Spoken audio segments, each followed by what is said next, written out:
Só a tela aparece aí para vocês, né? Só confirme aí para mim, por favor. Sim, tá aparecendo. Beleza. Obrigado aí pelo retorno.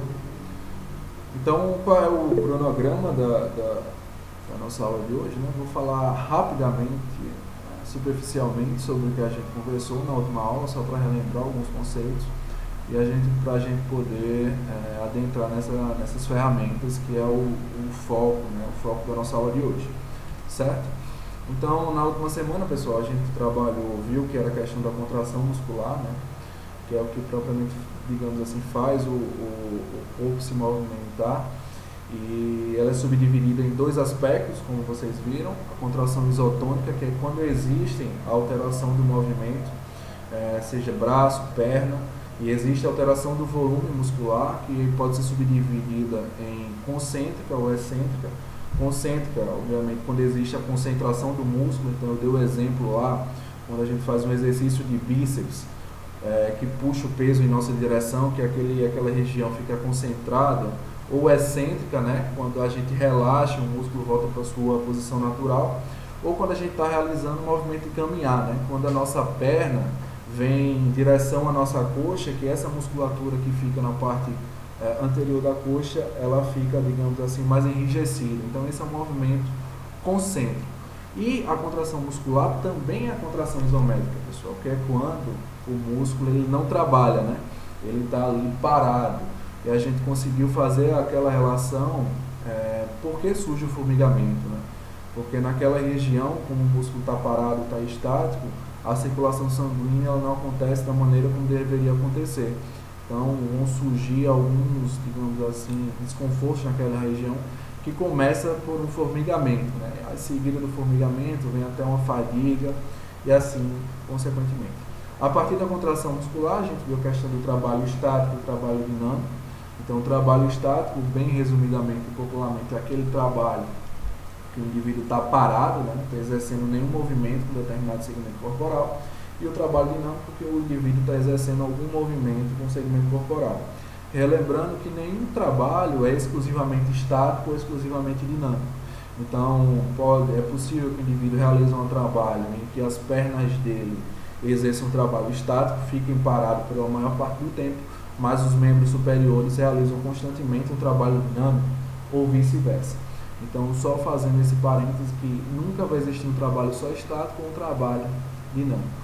A gente viu a questão das posturas do corpo, né? A postura em pé, postura deitada, postura sentada. E eu lembro que eu, digamos assim, dei um destaque maior para a postura do pescoço da região cervical, que principalmente em função do trabalho remoto, esses desconfortos nessa região cervical, na região do pescoço e na parte superior das costas, vem sendo, digamos assim, apontada como os maiores índices de desconforto. Então vocês viram lá a questão da angulação adequada, que a partir de 30 graus já começa a existir um desconforto, e quanto maior for essa angulação da inclinação do pescoço, o desconforto tende a acontecer em um período de tempo menor. Então a utilização de dispositivos que permitam que o computador, o livro, o aparelho celular, ele fique na altura, no campo de visão, na linha imaginária do olho, com o livro, com o notebook ou com a superfície. Isso é importante, não só pela visão em si, né? Mas quando a gente trata de ergonomia, a gente fala especificamente da região cervical aqui, da parte superior das costas, para evitar que essa região, esse segmento corporal, assuma posições estáticas por períodos longos. E dentro associado a essas posturas, pessoal, a gente viu o surgimento, a questão dos estresses musculares, que os estresses musculares eles absorvem desde o formigamento, partindo para a fadiga e as dores musculares, e que essas dores musculares, esses desconfortos, esses estresses, eles podem acontecer por três motivos, isoladamente, ou por três motivos que se complementam em dada situação, que fazem com que esses estresses musculares eles aconteçam. Primeiro, o manuseio de cargas. Então, se o indivíduo carrega determinado peso e assume posições inadequadas, por exemplo, aquele peso que ele carrega pode gerar um comprometimento. as posturas inadequadas para o desempenho da tarefa, que está muito relacionada às condições daquele posto de trabalho, né? Que em dado momento pode ser incompatíveis com as necessidades daquele usuário, fazendo com que ele assuma posturas inadequadas. Então, naqueles 2 vídeos, a gente viu algumas posturas inadequadas assumidas tanto na atividade do Orives, quanto na atividade para destruição lá da parede, certo? E os movimentos repetitivos, pessoal, trabalhos que têm um ciclo produtivo que é curto, né, que demandam a repetição, a repetitividade das tarefas, tem a capacidade, tem a possibilidade de gerar um comprometimento, digamos assim, osteomuscular naqueles indivíduos. Então a gente viu essa questão das dores, viu os traumas musculares, né, que subdividem em 2 tipos: o trauma por impacto, que eu dei até o exemplo, né, o que é um trauma por impacto, por exemplo, a gente está passando em casa e bate, por exemplo, no nosso guarda-roupa, no nosso sofá, e nasce um roxo numa região, numa musculatura nossa. Então aquilo dali é um trauma por impacto. Quando a gente pega isso para um ambiente de trabalho, é quando um determinado indivíduo ele entra em contato de uma maneira inesperada, e normalmente esse contato ele é rápido e gera algum tipo, digamos assim, de lesão naquela região, que fica muitas vezes evidente até pela concentração sanguínea que fica naquele segmento corporal. E o trauma por esforço repetitivo, né, que é mais comum dentro dos ambientes laborais, e é quando o indivíduo desempenha a mesma atividade, digamos assim, dado dentro de um tempo, digamos assim, pré-determinado, muitas vezes ele realiza determinada atividade. E aquela constância naquela atividade faz com que exista um comprometimento daquele segmento corporal que mais é utilizado para desempenhar aquela tarefa repetitiva. Então, esses traumas musculares subdividem-se em trauma por impacto e em trauma por esforço repetitivo. Os traumas por esforço repetitivos, eles geram o que popularmente nós chamamos de LE, né? Que são as lesões por esforço repetitivo. Anteriormente, as lesões por esforço repetitivo eram, digamos assim, separadas dos distúrbios osteomusculares. Só que com o avanço e as pesquisas, incluíram as lesões por esforço repetitivo como fazendo parte das doenças osteomusculares relacionadas ao trabalho, as populares DORT. Então, quando falar em LE é uma DORT, é um distúrbio osteomuscular relacionado ao trabalho, que acontece, digamos assim, que incide no indivíduo por uma repetição de movimentos. Certo, pessoal? Então, essa digamos assim, uma breve revisão da nossa última aula. Antes de entrar no conteúdo novo, eu queria saber se alguém tem alguma dúvida, algum apontamento. É o tempo que eu aceito aqui no aluno.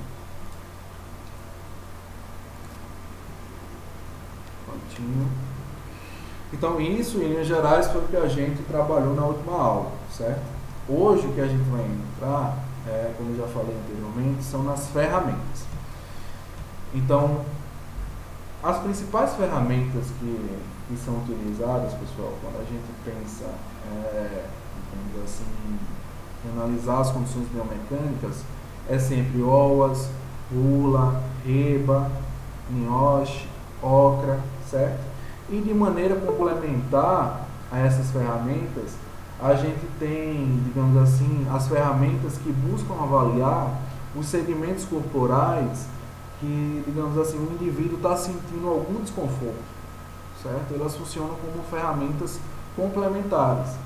Quais ferramentas são essas, pessoal? As ferramentas complementares são o diagrama de áreas dolorosas, de Corley, e o questionário nórdico. Então, essas 2 primeiras ferramentas que eu vou apresentar para vocês, essas ferramentas, elas permitem que os avaliadores, os pesquisadores, identifiquem naqueles colaboradores os segmentos corporais, as regiões corporais em que estão existindo algum desconforto, certo? Então, consegue-se identificar o segmento corporal que está gerando desconforto, e a partir das outras ferramentas, como OAS, RULA, REBA, por exemplo, consegue-se identificar, digamos assim, quais os movimentos que o indivíduo está realizando que incide, por exemplo, ou que se relaciona diretamente com aquelas áreas dolorosas, com aquelas áreas que estão sendo apontado desconforto.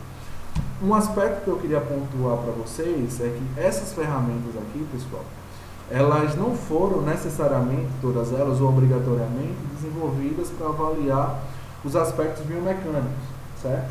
Elas foram, digamos assim, absorvidas pela ergonomia porque elas conseguiam, na sua, assim, digamos assim, na sua essência, trazer uma análise ou algum tipo de análise relacionada aos movimentos que são realizados por indivíduo diante de determinada atividade. Então, quando a gente fala em ferramentas como OAS, RULA, REVA, NIOSH, são ferramentas utilizadas para avaliar essas questões ou questões relacionadas aos aspectos biomecânicos. Então, a gente vai passar hoje por essas ferramentas, vai conhecer um pouquinho dessas ferramentas.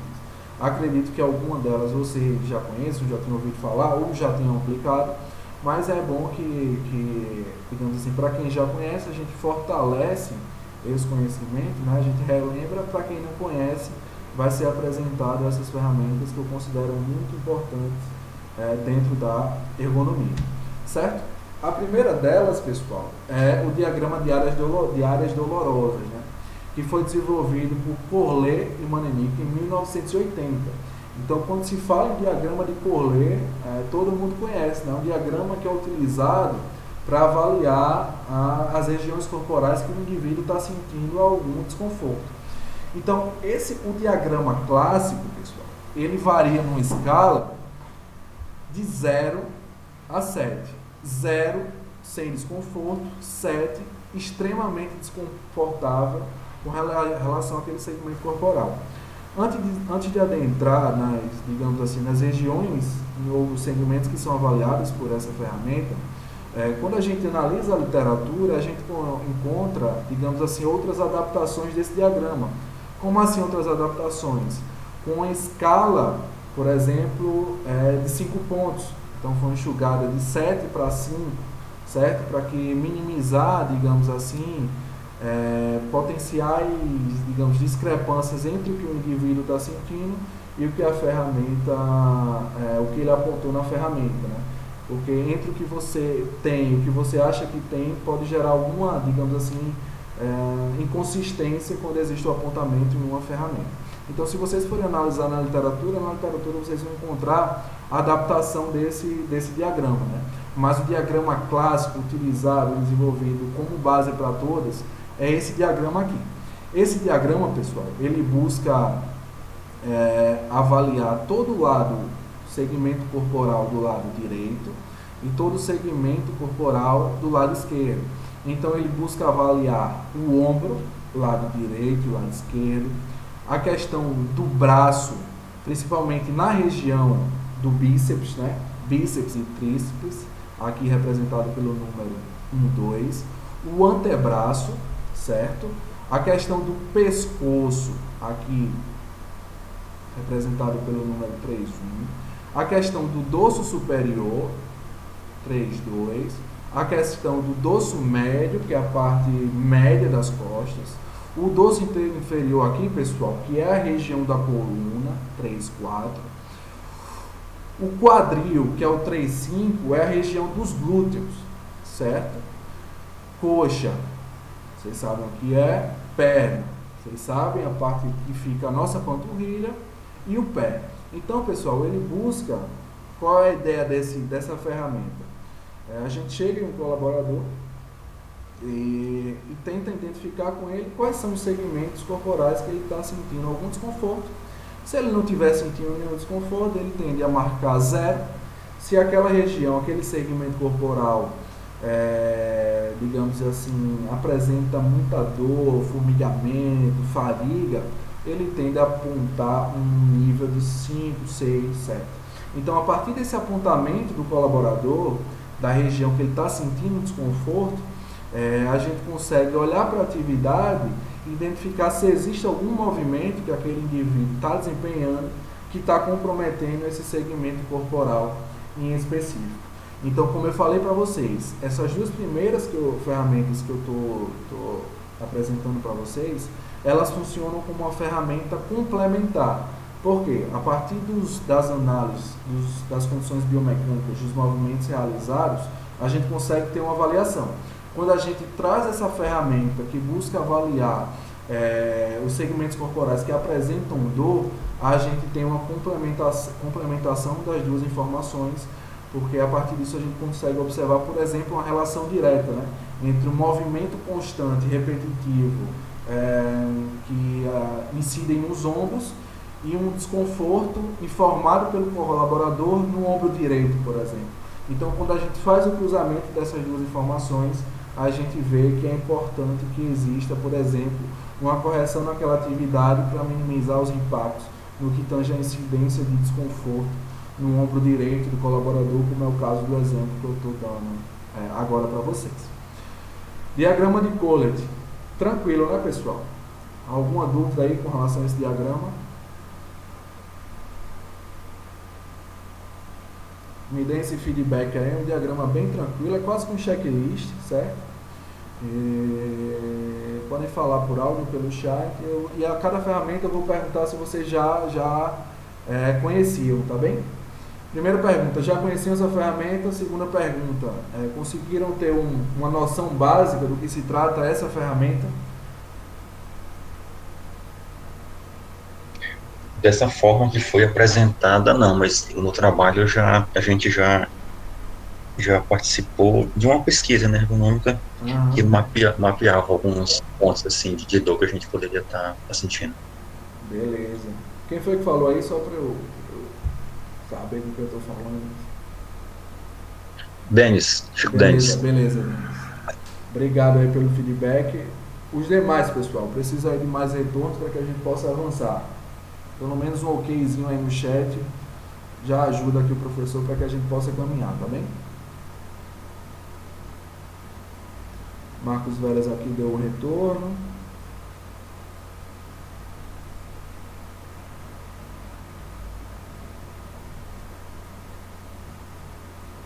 Moisés também, então vamos caminhando. Primeira ferramenta, diagrama de Collet. Quando falar em diagrama de Collet, pessoal, remetem logo a isso, a avaliação das áreas dos segmentos corporais que apresentam dor, desconforto, ele é utilizado para isso. Então, o Marcos deu retorno, Moisés, o Janderson, o Chico também, então vamos lá. O segundo, pessoal, é o questionário nórdico, né? Então, o questionário nórdico, ele também é utilizado para avaliar, digamos assim, as áreas dolorosas, né?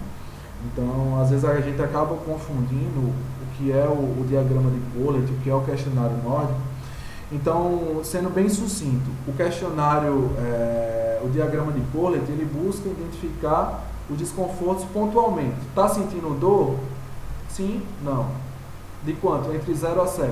Então, ele faz essa avaliação. O questionário nórdico, ele já leva em consideração, pessoal, o presente, certo? E o passado. Então, ele busca fazer uma avaliação, digamos assim, do estágio atual, dos potenciais distúrbios atuais, mas levando em consideração se o indivíduo já sentia aquilo anteriormente. Porque, por exemplo, se ele aponta uma dor no ombro hoje, certo? E há um ano atrás ele sentia aquela mesma dor. Será que essa dor está relacionada ao trabalho, sendo que ele está na empresa, por exemplo, 6 meses, certo? Ou se ele teve uma mudança de posto de trabalho recente? Então, essa análise do histórico é importante para que, será que essa dor está relacionada ao posto de trabalho ou já não é uma situação que esse cara está trazendo, certo? Então, a diferença entre o diagrama de Collet e o questionário nórdico é que o questionário nórdico leva em consideração, digamos assim, o histórico daquele indivíduo com relação às potenciais dores. Então, ele vai avaliar alguns aspectos. Que aspectos são esses? Você teve algum problema nos últimos 7 dias? Certo? Você teve algum problema nos últimos 12 meses? Você teve que deixar de trabalhar em algum dia nos últimos 12 meses devido ao problema? Então, é como eu estou falando para vocês, essa ferramenta busca fazer esse levantamento histórico, né, para saber se o problema que existe atual é em decorrência das condições atuais ou já vem, digamos assim, de um longo prazo ou de uma outra situação. Então, o questionário nórdico, pessoal, ele busca avaliar o pescoço, ombro, cotovelo, punhos e mãos, coluna dorsal, coluna lombar, quadril, joelhos e tornozelos. Então, se a gente olha assim, a gente pensa, professor, são as mesmas áreas corporais do outro método. Sim, beleza. Mas o que ele leva em consideração, pessoal, é o que eu estou falando para vocês. Ó. Você teve algum problema nos últimos 7 dias? Você teve algum problema nos últimos 12 meses? Você teve que deixar de trabalhar algum dia nos últimos 12 meses devido ao problema? Então ele leva em consideração o presente e o último ano, o ano anterior, para fazer essa avaliação. Então essa é a segunda ferramenta, pessoal, o questionário nórdico. O que é que eu quero que vocês gravem nesse início com relação a essas duas ferramentas? Essas duas ferramentas, elas por si só não são utilizadas para avaliar os aspectos biomecânicos, certo?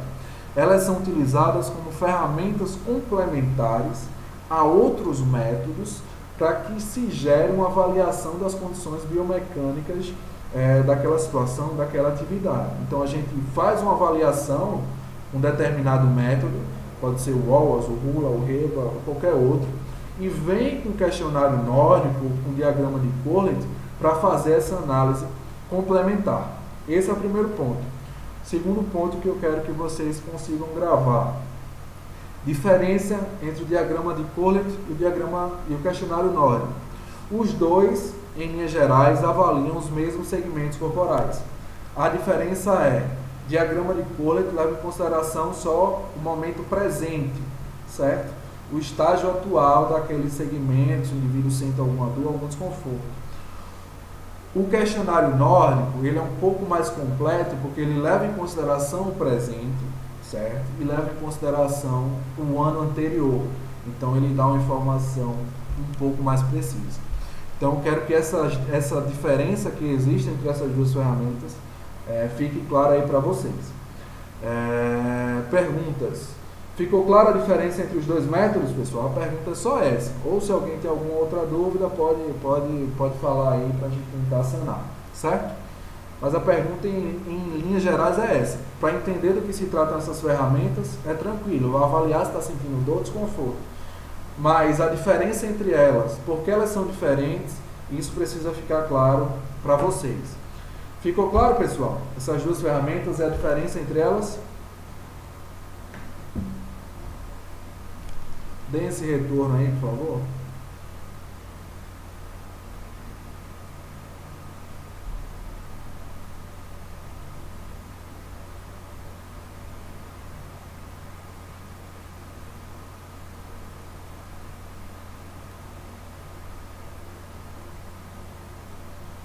Então, o Leonardo aqui deu o retorno. Eu não consegui escutar, ficou um pouquinho baixo. Não sei se é meu som. Mas deu ok aí, né? Marcos Antônio até agora tranquilo. Então vamos lá. A terceira ferramenta, pessoal, é o OWASP. Certo? Então, talvez você já tenha ouvido falar nessa ferramenta. Essa é a ferramenta clássica para avaliar as posturas assumidas dentro dos ambientes de trabalho, né? E a partir dela que surgiu primeiro na sequência a RULA, depois surgiu a REBA. Então esse método, pessoal, ele tem o objetivo de avaliar as posturas inadequadas assumidas durante a execução do trabalho, né? E como a gente já viu, essas posturas podem acarretar nos problemas osteomusculares. Então ele busca fazer a combinação das posturas assumidas pelo dorso, pela região das costas, coluna, braços, pernas e a força realizada, seja para puxar uma carga, para empurrar, qualquer coisa que seja, e visa determinar o efeito resultante da combinação dessa análise conjunta. Então busca-se avaliar a postura assumida pelo dorso, braço, perna e força, a força aplicada, para identificar o impacto dessa combinação no sistema músculo-esquelético daquele indivíduo. Então esse método, pessoal, ele é capaz de analisar 84 posturas básicas dentro do ambiente de trabalho. Então entre as combinações possíveis, ele pode fazer, gerar até 84 posturas a serem identificadas. Então, esse método, pessoal, ele busca analisar o dorso, e esse dorso, ele pode ficar reto, certo? Inclinado, reto e torcido, e inclinado e torcido. Então, qual é a diferença entre inclinado e torcido? Inclinado, pessoal, é quando, por exemplo, a gente coloca a nossa coluna para frente ou para trás, certo? Essa é a posição inclinada. Quando a gente fala em torcido, é quando a gente gera um movimento de rotação. Então, eu disse para vocês que em dados momentos eu ia precisar ligar a câmera para mostrar essa questão, algumas diferenças no método, né? Então, eu vou só ligar aqui a câmera rapidamente, em seguida eu desligo. Então, quando a gente fala em inclinação, pessoal, a gente está falando, eu peço que prestem nesse momento atenção na câmera, é quando a gente coloca a nossa coluna ou para frente ou para trás, certo? Isso é inclinação. Quando a gente fala em torção, é quando a gente faz esse movimento aqui, ó, para o lado ou para o outro. A gente deixa a nossa posição, entre aspas, ereta e gira o movimento, faz um movimento giratório com a nossa coluna, certo? Tanto para a direita quanto para a esquerda. E isso se chama torção. Então, esse método ele busca avaliar tanto se o dorso está reto, se ele está inclinado para frente ou para trás, se ele está reto e torcido, se ele está inclinado e torcido. Então, essa é a primeira diferença que eu queria trazer para vocês com relação ao método, precisando abrir a câmera, né? Então, inclinado para frente ou para trás. Torcido, quando a gente gira, faz um movimento de giro na nossa coluna. Tranquilo essa diferenciação, né? Às vezes, quando a gente vai aplicar um método, surge essa dúvida, o que é inclinado, o que é torcido. Espero que tenha ficado claro para todo mundo. Tranquilo, pessoal? Tranquilo, né? Então, vamos caminhando aqui. Com relação às pernas, duas pernas retas, uma perna reta, as duas pernas flexionadas. Então, quando a gente vê duas pernas flexionadas, muitas vezes quando o indivíduo ele está ou com a coluna inclinada, ou às vezes para pegar um peso, certo? Uma perna flexionada, uma perna ajoelhada, deslocamento com as pernas, então quando ele está em movimentação, quando está com as duas pernas suspensas. Então, com relação ao dorso, ele faz avaliação de 4 posturas que podem ser assumidas, certo? Com relação às pernas, o indivíduo que está fazendo a avaliação pode identificar 7 posturas de acordo com a atividade que está sendo desempenhada. Com relação aos braços, o método apresenta 3 situações. Primeiro, os 2 braços para baixo, certo? Um braço para cima e o outro para baixo. E a terceira postura são com os 2 braços para cima, né? Que essa tem que ser uma postura um pouco mais complicada e gera desgaste, desconforto na região dos ombros. E ele faz também a avaliação da carga, pessoal. Por exemplo, o primeiro caso é quando o indivíduo está com a carga ou com a força de até 10 kg. Segunda situação, uma força carga entre 10 e 20. E a terceira situação, uma carga acima de 20 kg. Então, quando se fala que o método ele avalia até 84 posturas, então leva-se em consideração o dorso, pernas e braços. Quando se faz a combinação dessas 3 segmentos corporais, digamos assim, e as posturas entre eles, esse método é capaz de identificar até 84 posturas, diante da combinação desses 3 segmentos corporais. Então, esses são os aspectos avaliados pelo OLA, certo? Caminhei aqui mais para frente. Só voltando aqui. Então, o que é que o OLAS, a avaliação do OLAS, ele vai gerar para a gente? Ele vai gerar 4 resultados, certo? Esses resultados eles podem ser subdivididos em categorias ou classe. Classe 1, classe 2, classe 3, classe 4. Então, eu coloquei até uma setinha aqui para que ficasse fácil para vocês visualizarem. É que esse sentido aqui, pessoal, da classe 1 em direção à classe 4, está relacionado ao nível de atenção que se deve ter com relação àquela atividade. Então, se a gente aplica um método, por exemplo, e aparece classe 1, a gente tem que ter determinado nível de atenção. Se aparece classe 2, a gente precisa ter um nível de atenção superior da classe 1. Se aparece um nível classe 3, a gente precisa ter um nível de atenção superior às classes anteriores. E se aparece um nível 4, a gente precisa ter uma atenção superior aos outros dois níveis que poderiam aparecer no nosso método. Então vamos entender do que se trata cada um. Classe 1, postura normal que dispensa cuidados a não ser em casos excepcionais. Ou seja, é uma atividade que não gera nenhum comprometimento, digamos assim, ou pode gerar comprometimento para os aspectos, digamos assim, corporais, para os segmentos corporais daquele indivíduo. Logo, não é necessária nenhuma medida corretiva, certo? Classe 2, postura que deve ser verificada durante a próxima revisão rotineira dos métodos de trabalho. Ou seja, no momento não são necessárias fazer alterações, mas futuramente é provável, pode ser, que aquela atividade, que aquela postura que está sendo assumida naquela atividade possa gerar algum comprometimento. Mas isso é só lá no futuro, certo? Resultado 3. Postura que deve merecer atenção a curto prazo.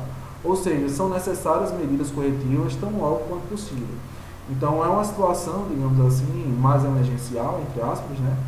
Que assim que possível você tem que resolver aquela situação, certo? E a classe 4, pessoal, que é digamos assim, um nível que demanda atenção maior, é a postura que deve merecer atenção imediatamente. Ou seja, se você fez uma avaliação, né, dos aspectos biomecânicos, das posturas assumidas pelo Wallace, e apareceu a classe 4, então são necessárias correções imediatas. Nem pense duas vezes. Se possível, faça as correções agora mesmo. Então, esse método que busca avaliar os segmentos corporais do dorso, das pernas, dos membros superiores, ele gera uma avaliação que vai se enquadrar em um desses 4 níveis.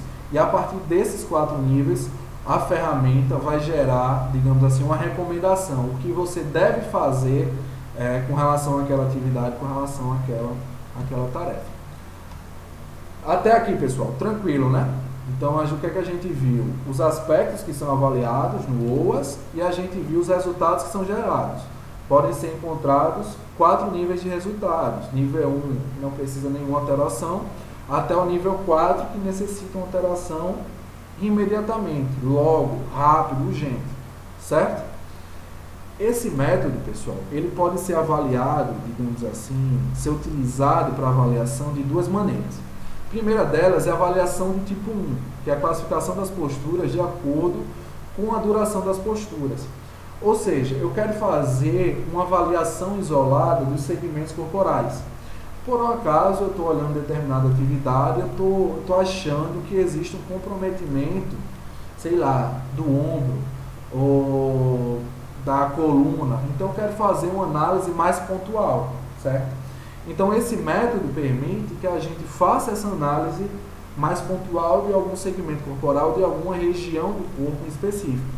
Só que para isso, você vai precisar, primeiro, saber qual é a jornada de trabalho daquele indivíduo, certo?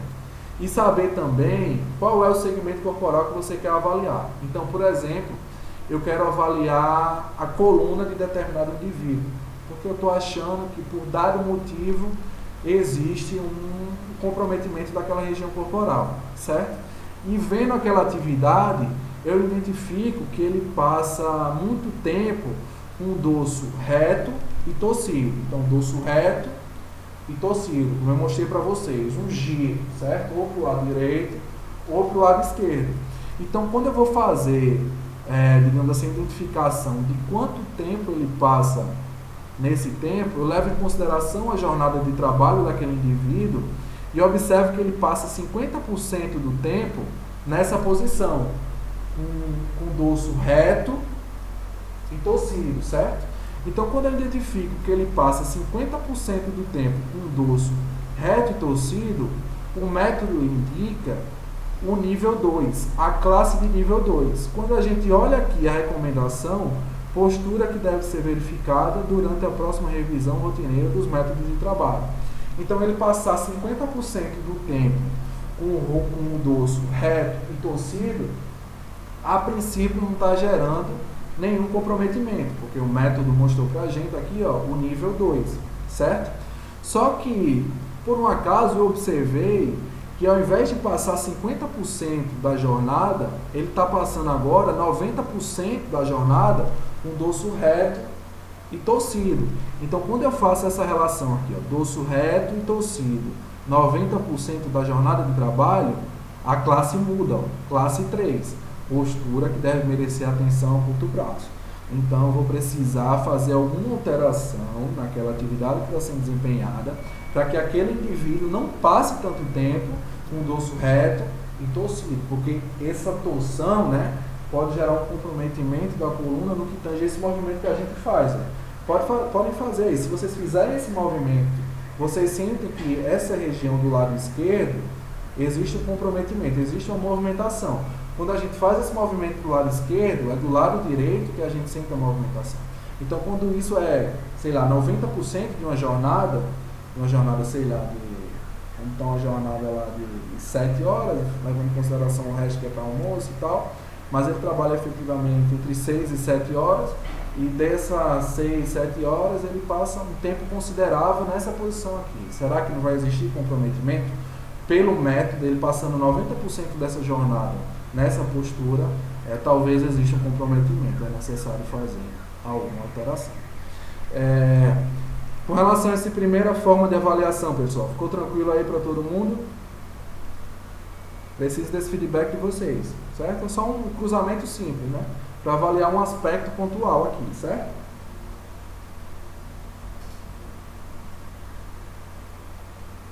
O Chico deu retorno. Preciso que vocês me deem esse retorno aí, pessoal, o máximo possível, digamos assim, para eu ter certeza que vocês estão entendendo, certo? Para que a gente possa caminhar. O Moisés deu retorno, o Léo deu retorno. Então, vou caminhando. Ninguém falou em dúvidas, então eu vou caminhando. Então, essa é a primeira forma, pessoal, como esse método ele pode ser utilizado. E existe a segunda forma. Essa segunda forma tende a ser a forma que é mais utilizada. Né? Então, quando a gente fala em OAS, não, é ver a combinação geral das posturas e gerar uma classificação geral para aquilo, certo? Então, essa segunda forma de avaliação, que é a mais utilizada, ela busca levar em consideração os 4 mecanismos de avaliação desse método, que são o dorso, os braços, as pernas e as cargas, certo? Então, a gente viu lá que o dorso são 4 posturas que podem ser, digamos assim, identificadas pelo método. Então, aqui, você lista aqui as 4 posturas. Os braços pelo método, ele só especifica 3 posturas que você pode identificar. Então, aqui, estão aqui as 3 posturas, 1, 2 e 3. As pernas podem ser identificadas até 7 posições. Então, estão aqui, 1, 2, 3, 4, 5, 6, 7. E as cargas, são até 3 cargas, né? Menos que 10, entre 10 e 20, acima de 20. Então, são 3 situações. 1, 2 e 3. Então, a gente vai precisar, pessoal, nada mais do que fazer um cruzamento, digamos assim, entre os resultados que a gente identificou, certo? Então, eu analisei a atividade, por exemplo, e vi que o dorso, digamos assim, eu acho que o 2 é reto e inclinado. Só confirmando aqui, dorso inclinado, certo? Então, a gente vem aqui, identifica o dorso como inclinado. Tem um exemplo depois que fica mais fácil entender. Mas, por exemplo, a gente olhou o dorso e viu que a postura que meu colaborador está assumindo enquadra-se na postura de número 2 apontada pelo método. Então, a gente marca aqui a postura de número 2. Aí a gente vai para o braço, certo? Então, eu avaliei lá meu colaborador e vi que ele está com os 2 braços para baixo. Então, aqui, postura de número 1. Eu já marquei o número 2, marquei o número 1, certo? Então, a gente está nessa coluna aqui, certo? Coluna de número 2 é tudo isso aqui. E a coluna de número 1, referente aos braços, é só essa daqui. Agora a gente vai para as pernas. Então eu vi lá as pernas e vi que meu colaborador tá com as 2 pernas eretas. Então aqui, número 1. E eu vi a carga ele está carregando peso menor que 10 kg, número 1. Então quando a gente faz essa interseção entre os 4 segmentos, os 4 aspectos avaliados, a gente vê aqui que o resultado apontado para avaliação global foi de número 2, ou seja, são necessárias medidas corretivas em um futuro próximo. Eu vou explicar essa segunda forma de avaliação, que é mais utilizada, a partir de um exemplo que fica mais claro para vocês. O que eu só queria pontuar aqui é que, digamos assim, essas duas formas de análise, elas não são mutuamente excludentes, certo, pessoal? Então, se eu quero fazer uma avaliação global, eu posso fazer essa avaliação global. Mas se eu quero avaliar, por exemplo, um aspecto específico referente ao DOSO, levando em consideração o tempo da jornada de trabalho que aquele indivíduo assume aquela posição, eu uso a avaliação de número 1, que é avaliar de maneira mais isolada os segmentos corporais. Então, quando falar o OWASP, a forma, digamos assim, mais utilizada de aplicar essa ferramenta é a partir da avaliação do tipo 2, onde a gente leva em consideração os 4 aspectos, digamos assim, levantados pela ferramenta, que é o dorso, braço, pernas e cauda. Essa é a avaliação mais utilizada. Se a gente quer avaliar de maneira mais específica, pontual, algum segmento corporal, a gente utiliza a avaliação do tipo 1, que leva em consideração o percentual da jornada de trabalho que o indivíduo assume aquela postura. Então, essas duas ferramentas elas acabam sendo complementadas. Para a gente entender essa classificação de número 2, eu trouxe um exemplozinho para que fique mais claro para vocês, certo? Antes de ir para essas recomendações, pessoal, eu vou só aqui para esse exemplo, para que fique mais claro, tá bem? Então, essa atividade aqui, ó, é a atividade de fabricação do pão francês. Então, eu sou lá do Nordeste, então o pão francês é, digamos assim, aquele pão tradicional. Em outras regiões tem outros nomes, né? Aqui em Paraupebas tem outro nome que eu esqueci. Mas o pão francês é, digamos aqui, é o pão clássico, digamos assim, que a gente chama lá na minha cidade, João Pessoa, lá na Paraíba. Aqui eu acho que é pão de sal, alguma coisa nesse sentido, certo? Então a gente fez a avaliação da atividade de panificação, esse daqui foi uma panificadora lá na Paraíba. O tempo de ciclo, o desenvolvimento de um lote, digamos assim, de pão francês, é de 30 minutos, certo? Então, esse tempo de ciclo de 30 minutos é porque existe um processo que é de 7 etapas, né? Então, quando a gente fala um tempo de ciclo de 30 minutos, é um tempo de ciclo mais longo. Então, quando a gente tem um tempo de ciclo que é mais longo, certo? A gente precisa aplicar um método específico em cada etapa daquele processo. Então, temos um tempo de ciclo longo, porque são muitas atividades, porque as atividades demoram. Então, você precisa aplicar o método, aplicar a ferramenta em cada uma das atividades. Se for um tempo de ciclo mais curto, professor, um tempo de ciclo de 1 minuto. Se for um tempo de ciclo de 1 minuto, você só analisa aquele ciclo, né, algumas vezes, então não precisa analisar outras atividades. Porque quando você tem um tempo de ciclo mais curto, teoricamente você não tem muitas atividades naquele processo. Então, tem um tempo de ciclo mais longo, então é porque você tem mais atividades. Se você tem mais atividades, você precisa aplicar a ferramenta em todas essas atividades, todas essas etapas. Então, essa atividade específica aqui, pessoal, que eu trouxe a foto para vocês, é uma atividade que é realizada na maceira, certo? É quase que a primeira etapa do processo, em que ele pega todos os insumos, coloca dentro dessa máquina, certo? Passa um tempozinho lá inclinado e faz, digamos assim, coloca os produtos nessa máquina e ela faz todo o processo para, digamos assim, misturar a massa, né? Para gerar a massa que vai passar pelas outras etapas do processo, certo? Quando a gente olha essa atividade aqui, pessoal, por essa figura, certo? Com relação ao dorso, qual é a postura assumida aqui com relação ao dorso? Ele está com esse dorso, quando fala em dorso, coluna, certo? Essa coluna está reta, está inclinada, está reta e torcida, está inclinada e torcida. Na avaliação de vocês, qual dessas 4 situações? Primeira, dorso reto. Segunda, dorso inclinado. Terceiro, reto inclinado. Quarto, inclinado e torcido. Analisando essa imagem aqui, qual a situação do dorso desse colaborador? Podem colocar o falete pelo chat, pelo áudio, só para a gente ver se vocês conseguiram ter esse entendimento, fazer a avaliação só nesse exemplo aqui. Chico Denis inclinado. inclinado e torcido. Mais alguém? Dorso inclinado.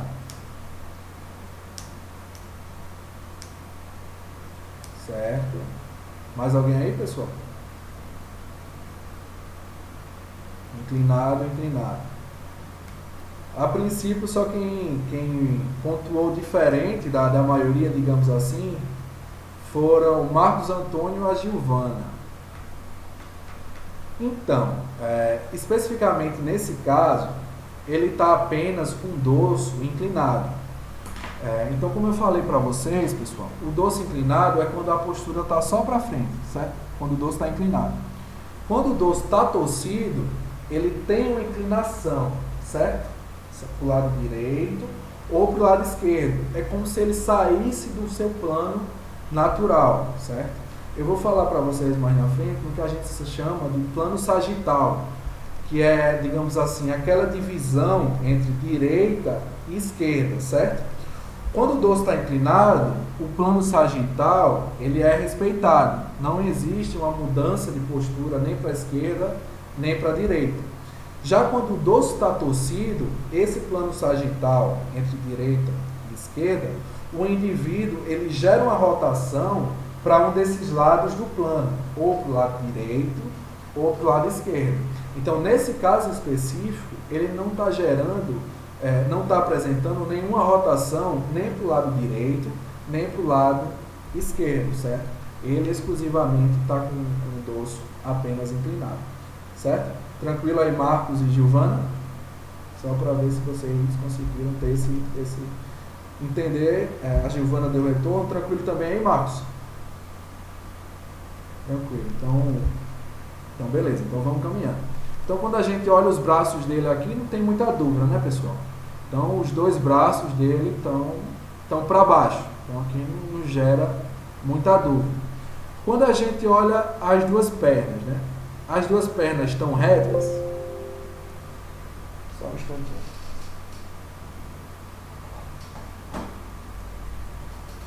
Quando a gente olha as pernas deles, essas duas pernas estão retas. Tem uma perna reta, tem duas pernas flexionadas, tem uma só perna flexionada, tem uma perna ajoelhada, certo? Na opinião de vocês, eu vou ser mais objetivo, né? Essa perna está reta, as duas pernas estão retas, ou existe alguma flexão nesses membros inferiores?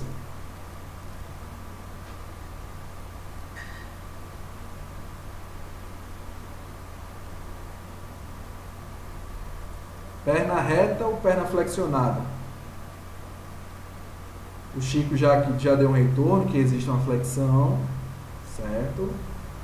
Marcos Antônio, acho que tem uma leve flexão. Moisés flexionada. Tatiana, pouca flexão. Acho que todo mundo, Francisco também, então todo mundo chegou aqui no consenso, né, pessoal? Então, se existir uma mínima flexão que seja, que é esse caso aqui, ó, se a gente traçar uma linha imaginária aqui, ó, nessa relação do joelho, a gente consegue identificar essa leve flexão que vocês pontuaram, certo? Então, se existiu desde uma mínima flexão a uma máxima flexão nessas pernas, enquadra-se como as duas pernas flexionadas. E a carga ou força de até 10 kg, não tem muita dúvida, porque ele não está manuseando, digamos assim, muitos produtos nesse momento. Então, quando a gente faz essa avaliação aqui, pessoal, a gente identifica que o dorso inclinado, marquei aqui de número 2, certo?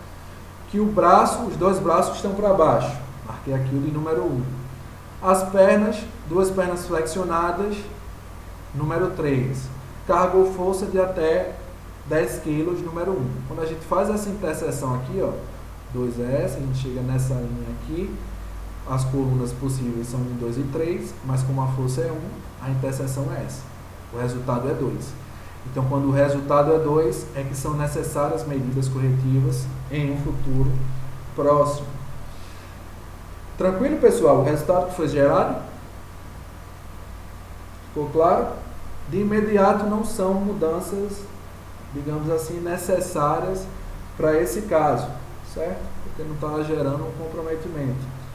mas como foi proposta uma sugestão de melhoria para esse local, foi sugerida a introdução de um palletzinho aqui, para que ampliasse a altura desse maquinário, certo? E minimizasse a inclinação da coluna desse usuário. Então, mas era uma, digamos assim, uma sugestão de melhoria pensando mais no longo prazo, certo? Tranquilo aqui? Para todos?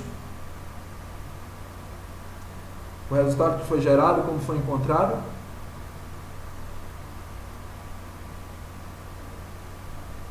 O Chico deu retorno. O Rômulo também. Então, acho que dá para caminhar, né? Natália também. Pronto. Só voltando aqui mais uma vez. Eu só queria, pessoal, voltar, digamos assim, 2 casas para chegar numa coisa que eu já falei posteriormente, anteriormente, na cronologia e posteriormente nos slides, mas que é importante que a gente deixe bem claro, que às vezes acaba gerando algumas dúvidas quando a gente vai fazer as análises. Primeiro ponto, o foco são as principais posturas assumidas. Professor, isso é lógico, né? Então, como assim? Por que essa frase que está aí ela é importante? Porque dentro de um ambiente de trabalho, pessoal, não vai ser em 100% da carga horária que o indivíduo vai assumir posturas, seja elas quais forem, certo? Dito isso, é necessário que se faça a identificação, levando em consideração muitas vezes a jornada de trabalho, se a gente quer analisar o aspecto pontual, ou analisar o ciclo produtivo.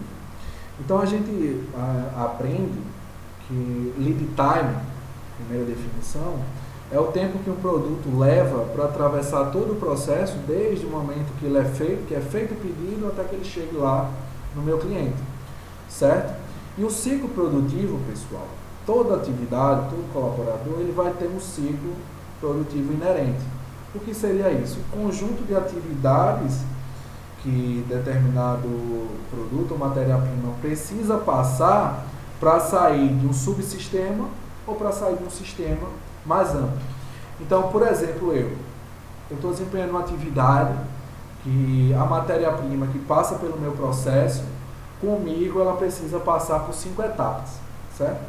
Então, essas 5 etapas que a matéria-prima vai passar, ela remete ao meu ciclo produtivo. O ciclo produtivo para desempenhar a atividade que me é incumbida. Então, é um ciclo produtivo de um subsistema específico daquele sistema maior, que é chegar até digamos assim, o último estágio daquela linha produtiva. Mas o meu ciclo produtivo, na minha estação de trabalho, aquela atividade precisa passar por 5 atividades, certo? Então, aquelas 5 atividades e o tempo a elas demandado para fazer aquele processo necessário, a gente chama de tempo de ciclo. Então, para a ergonomia, é importante a gente identificar tanto o tempo de ciclo, quanto o ciclo produtivo daquele colaborador. Por quê?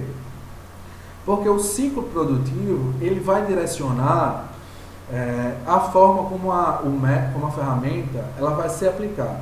Por quê? Se eu tenho um ciclo produtivo mais longo, ou seja, para fazer essas 5 etapas, eu demoro, em média, 40 minutos. Então, a gente está diante de um ciclo produtivo mais longo. Se a gente tem um ciclo produtivo mais longo, a gente precisa aplicar a ferramenta em todas as tarefas, em todas as atividades desse ciclo, para poder ter uma avaliação daquela atividade, daquele colaborador. Esse é um ponto. Se a gente tem um ciclo produtivo mais curto, o que isso quer dizer? Que eu faço as 5 atividades, por exemplo, em 3 minutos. Se eu faço essas atividades em 3 minutos, eu tenho um ciclo muito curto e um trabalho muito repetitivo, certo? Então, se eu tenho um trabalho muito repetitivo, eu não preciso analisar 40 minutos, eu preciso analisar, sei lá, 5 ciclos daquele colaborador, 3 ciclos, que eu consigo ter uma avaliação do que ele passa no dia a dia dele, certo? Então a gente falou, atividade com ciclo produtivo mais longo, aplica-se a ferramenta em todas as atividades daquele processo. Ciclo produtivo mais curto são tarefas mais repetitivas. Basta que a gente aplique exclusivamente naquele ciclo. Certo, pessoal? Era só esse apontamento que eu queria fazer, porque às vezes, professor, qual é o momento certo que eu devo aplicar aquela ferramenta e tal? Leve sempre em consideração o ciclo produtivo, as atividades que ele está desempenhando. Além disso, o tempo que ele leva para desempenhar aquelas atividades. Se for um tempo mais longo, que acaba gerando algum tipo de descanso, entre atividades e tal, aplique em cada uma delas. Se for um ciclo mais curto, que é repetitivo e tal, aí você aplica diretamente naquele ciclo. Tranquilo aí, pessoal? Com relação a, entre aspas, o momento, time, para a gente fazer a aplicação da ferramenta?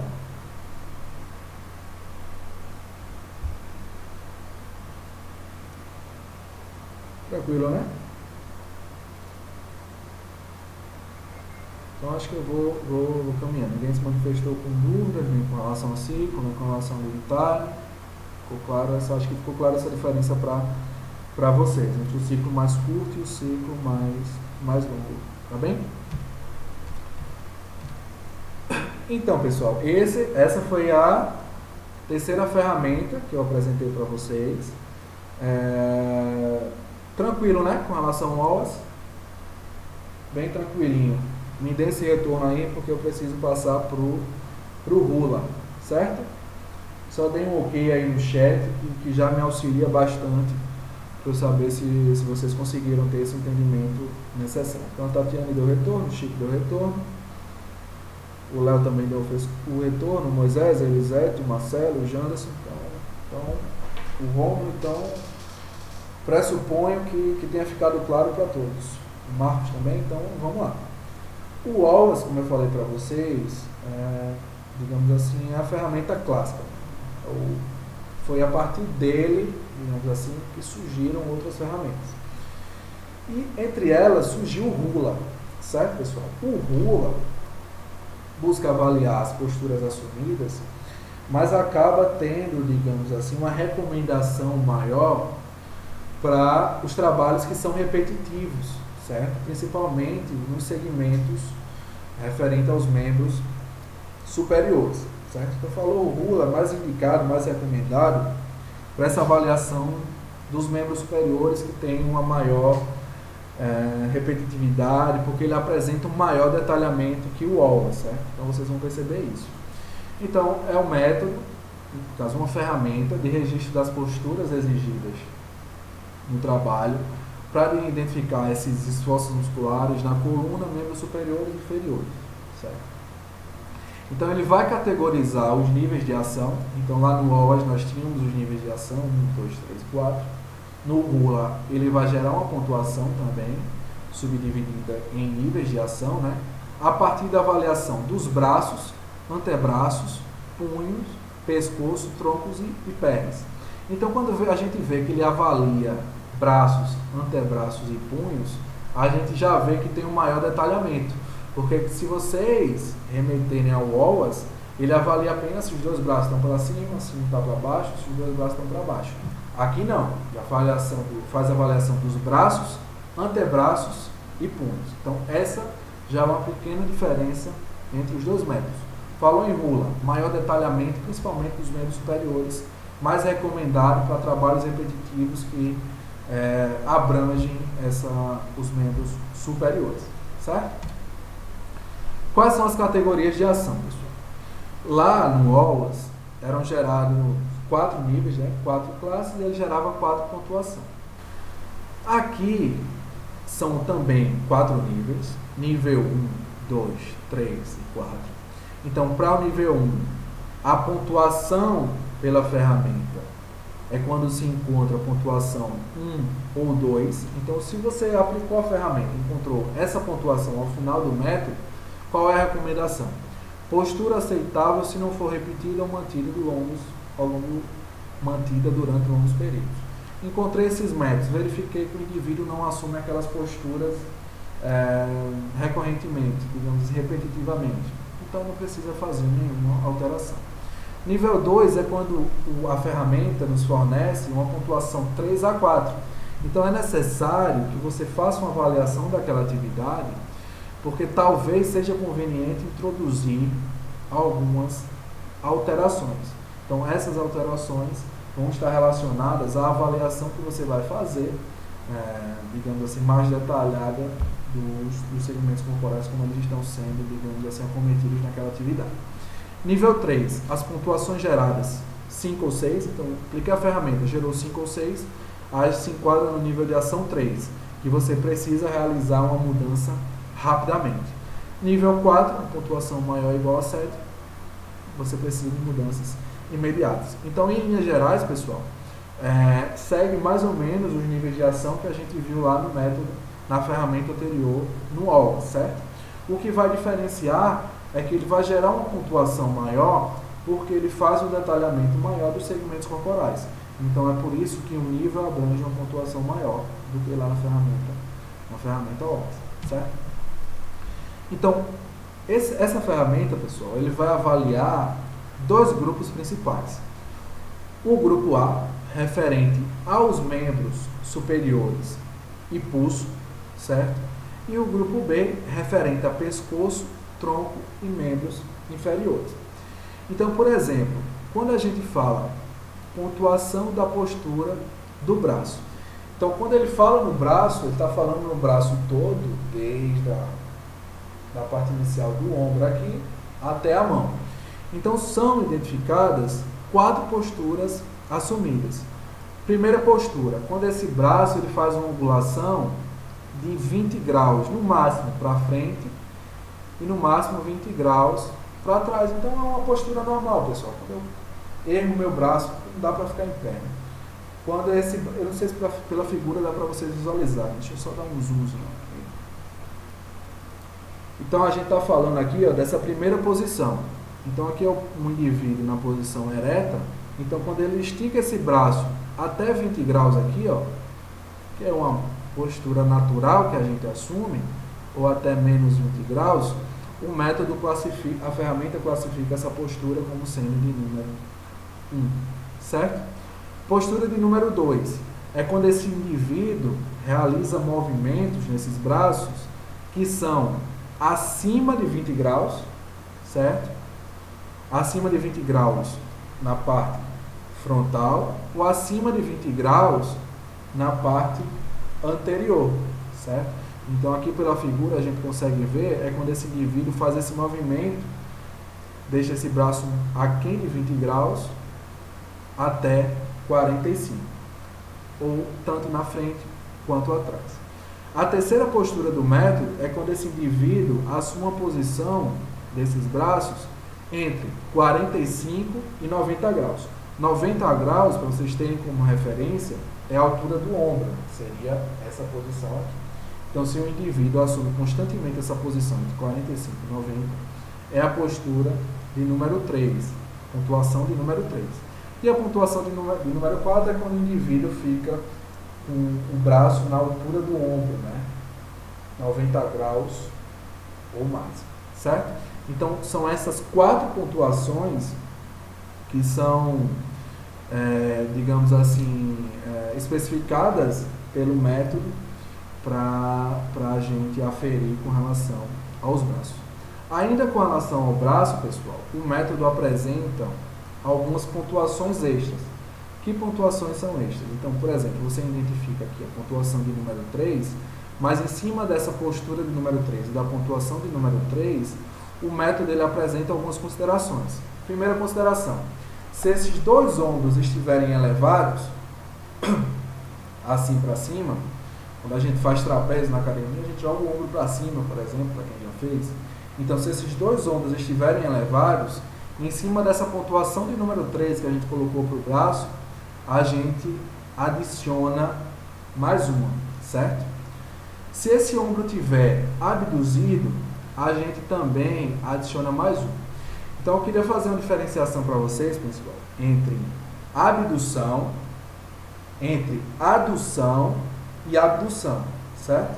Então, quando a gente fala em abdução, é quando eu jogo para fora, certo? Então, eu mencionei para vocês a questão do plano sagital, né, que divide entre direita e esquerda. Então, eu tenho aqui meu braço. Se eu pego esse braço e jogo para fora do meu plano sagital, imaginando que meu plano sagital é esse, que divide direita e esquerda, se eu jogo para fora, eu tenho um movimento de abdução. Se eu jogo para dentro do meu plano sagital, eu tenho um movimento de adução, certo? Então, abdução é quando eu jogo para fora e adução é quando eu jogo para dentro do meu plano sagital. Então, se esse ombro ele estiver sendo jogado para fora, ele estiver abduzido, o método, a ferramenta indica que é necessário adicionar mais um ponto com relação à avaliação do braço. Se esse braço ele estiver apoiado ou a pessoa estiver encostada, em cima da pontuação que você já adicionou, você tira um ponto. Então, por exemplo, eu identifico que o indivíduo está nessa postura de número 3. Então, eu vou lá e marco essa pontuação. Eu observo também que ele está com o ombro elevado. Então, em cima desse 3, eu somo mais 1, 4. E ele não está com o ombro abduzido. Então, eu não somo nada. E ele está com o braço apoiado. Então, é 3 mais 1, 4, menos 1, 3. Então, essa seria a pontuação do braço. Pergunta. Deu para vocês entenderem como se constitui a pontuação do braço?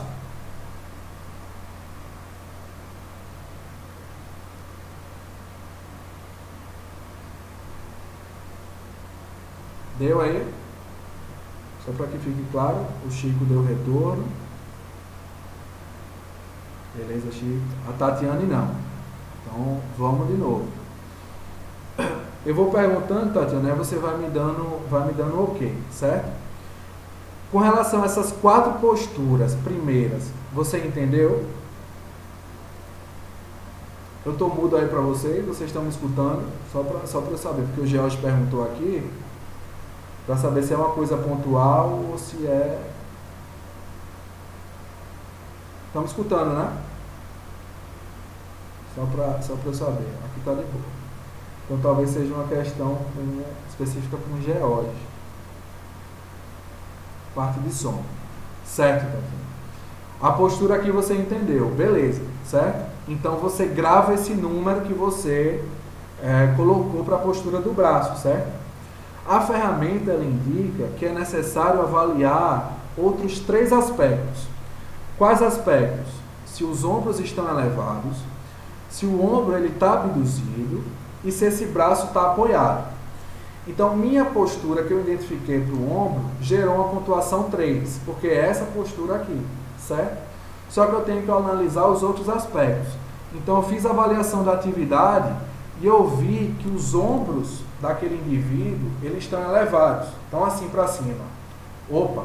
Então, em cima do 3, que é a postura do braço, eu somo mais 1, que é os ombros elevados, certo? Fiz essa primeira análise. A segunda análise, esse ombro está abduzido, então como eu falei, abduzido se o ombro está para fora, certo? Esse ombro está sendo jogado para fora, eu avaliei a atividade, está sendo jogado para fora não. Então eu não preciso somar esse ponto que é referente ao ombro abduzido, certo? E o terceiro ponto, esse braço está apoiado? Olhei a atividade, o braço não está apoiado, o braço está normal. Então eu não retiro nenhuma pontuação, certo? Porque se o braço tivesse apoiado, eu precisaria retirar um ponto em cima da pontuação que eu trouxe até aqui. Então, por exemplo, o braço está na posição 3. Então, 3 é referente à pontuação da postura do braço. Os ombros estão elevados. Então, eu somo mais 1. 4. Os ombros estão abduzidos na atividade? Não. Então, eu não preciso somar mais 1. Continuo com 4. O braço está apoiado na atividade? Eu olho. Não, o braço não tá apoiado. Então, eu não retiro nada. Eu só retiraria um ponto desses 4 se esse braço tivesse apoiado. Então, levando em consideração que a postura é essa e que os ombros estão elevados, a pontuação geral é 4. Se ficou claro, você dá um ok. Se não ficou, você coloca um não, que eu tento explicar novamente para que isso fique claro. Tá bem? Beleza. Certo? Então, essa é a pontuação referente ao braço. Aí a gente vai para o antebraço, pessoal. Então, esse antebraço marca-se, leva-se em consideração uma angulação de 60 graus. Certo? Então, a gente tem aqui 0. A gente imagina que 90 seja mais ou menos nessa posição. E a gente precisa encontrar na nossa mente, para fazer essa avaliação, qual seria o ângulo de 60 graus. Então, se o antebraço do indivíduo estiver entre 60 e 100, certo? 60 e 100 mais ou menos até aqui, acima de 90 graus. A postura assumida é 1, pontuação é 1. Se essa angulação for acima de 100, então, imaginando que aqui é 90, é que esse antebraço estivesse mais ou menos assim, certo? Acima de 100. Ou acima de 60, nesse caso, no sentido oposto, para baixo. Então, se tivesse acima de 100 ou abaixo de 60 para trás, a pontuação seria de número 2. Então, identificadas as pontuações referentes ao antebraço, a gente precisa levar em consideração os aspectos adicionais. Aqui se o braço cruza a linha sagital ou fica afastado do corpo.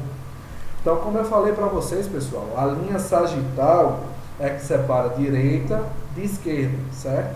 A linha imaginária que divide o nosso corpo em meio. Se esse braço ele está cruzando essa linha sagital, então, por exemplo, aqui nenhum dos dois braços estão cruzando a minha linha sagital, certo? Dois braços estão retos. Se um desses braços cruza a linha sagital, certo? Nesse caso, eu estou cruzando da esquerda para a direita. Ou se eu cruzasse da direita para a esquerda, eu precisaria adicionar um ponto em relação a essa pontuação. Então, eu faço a avaliação da posição do meu antebraço, certo? Com relação a essas duas posturas, e depois avalio a posição desse antebraço com relação à linha sagital. Se está cruzando essa linha ou se está afastado do meu corpo. Então, por exemplo, eu assumo esse antebraço do colaborador, assume uma angulação entre 60 e 100 graus, uma angulação normal, e não cruza a linha sagital, fica em uma posição normal. Então, a pontuação aqui vai ser 1. Professor, mas eu fiz a avaliação, o antebraço dele fica entre 60 e 100, beleza. Mas eu estou vendo lá que o braço esquerdo dele está cruzando a linha sagital em relação ao lado direito. Opa, então você precisa somar, adicionar mais 1. Então, 1 mais 1 seria 2. Tranquilo aqui, pessoal? Desse retorno aí, só para ficar que fique claro aí. Tranquilo. Tranquilo, né? E aí, então, a gente vai para a pontuação do punho, certo? Então, pontuação 0, quando o punho está na posição normal, até 15 graus, ou para cima ou para baixo, quando a pontuação for de nível 2, e a pontuação de nível 3, quando essa angulação for acima de 15, ou maior, ou abaixo de menos 15. Então, por exemplo, aqui é a posição normal do meu punho, digamos. Então, se eu tivesse com angulação assim, ele estaria acima de 15 graus, certo?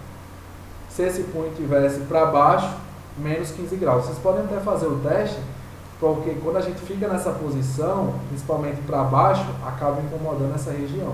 Então é por isso que a pontuação aqui ela é maior, é de nível 3. Tem outra consideração, uma consideração adicional, né? Se o punho está ou fica em desvio radial. Radial ou na, pessoal.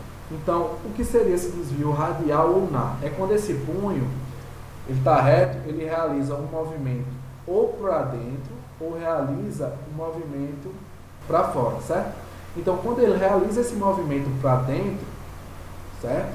Ele está realizando um desvio unar. Quando ele realiza esse desvio para fora, ele está realizando um desvio radial. Então, se eu estou vendo que esse colaborador, ele, com o seu punho, ele faz um movimento para dentro, certo? Está realizando um desvio unar ou um movimento para fora, eu preciso levar isso em consideração. Se vocês fizerem esse movimento aí, para dentro ou para fora, vocês vão ver o quanto esse movimento incomoda, certo? Principalmente se você faz repetitivamente. Então é por isso que precisa adicionar essa pontuação. E o giro de punho, né, pessoal? Se esse punho realiza algum movimento de rotação, coloca aqui 1 ou 2. Deixa eu só dar uma olhadinha na hora, 8h25. Deixa eu só tentar terminar essa explicação aqui para a gente terminar a aula de hoje. Aí na próxima aula eu explico a aplicação com base no formulário. E o grupo B, pescoço, tronco e membros inferiores. Então aqui, ó, pontuação por esse pescoço não tem quase nenhuma inclinação, né? Entre 0 e 10. Aqui entre 10 e 20, aqui maior que 20, aqui por estar em extensão. Extensão é quando faz principalmente esse movimento para trás, certo? E as considerações adicionais. Então eu adiciono a pontuação se esse pescoço ele estiver rotacionando. Se eu estiver realizando movimento de flexão lateral, eu adiciono mais uma pontuação. Aqui, com relação ao tronco, pessoal, se ele estiver ereto, 0. Se ele tiver uma leve inclinação entre 0 e 20. Se ele tiver entre 20 e 60, pontuação 3. Se ele estiver totalmente inclinado, maior que 60, pontuação 4. As considerações, se ele tiver torcido, como eu mostrei para vocês, você adiciona a pontuação mais 1. Se ele tiver em flexão lateral, a gente faz aquele movimento assim na academia, está dando micro aqui na aula, fazendo esse movimento, a gente adiciona a pontuação mais 1 também. Então, em linhas gerais, é bem tranquilo, né? Você avalia a postura e levar em consideração alguns aspectos adicionais. E a postura das pernas, né? Se elas estão suportadas e balanceadas, ou se não estão bem suportadas ou balanceadas. Certo, pessoal? Deixa eu ver que horas são aqui. 8h27, vou só acabar essa parte porque você já tem aula, né? Depois de levar em consideração esses aspectos do grupo A e do grupo B, ele vai avaliar também a utilização dos músculos. Então vai ser necessário adicionar essas duas pontuações. 0, se todos os músculos não são usados seguindo a descrição abaixo. Então quando fala em descrição abaixo, postura mantidas estáticas por mais de 1 minuto, ou há uso repetitivo das ações por mais de 4 minutos. Então, se ele fica, digamos assim, estático por mais de 1 minuto, é necessário adicionar a pontuação 1. Se existe uma repetição, ações mais de 4 vezes por minuto, também é necessário adicionar a pontuação 1. Se nenhuma dessas duas for identificada, não adiciona pontuação nenhuma. E a aplicação da força, pessoal. Se tem um peso ou uma força menor que 2 kg intermitente, pontuação 0. Peso ou força entre 2 e 10, pontuação 1.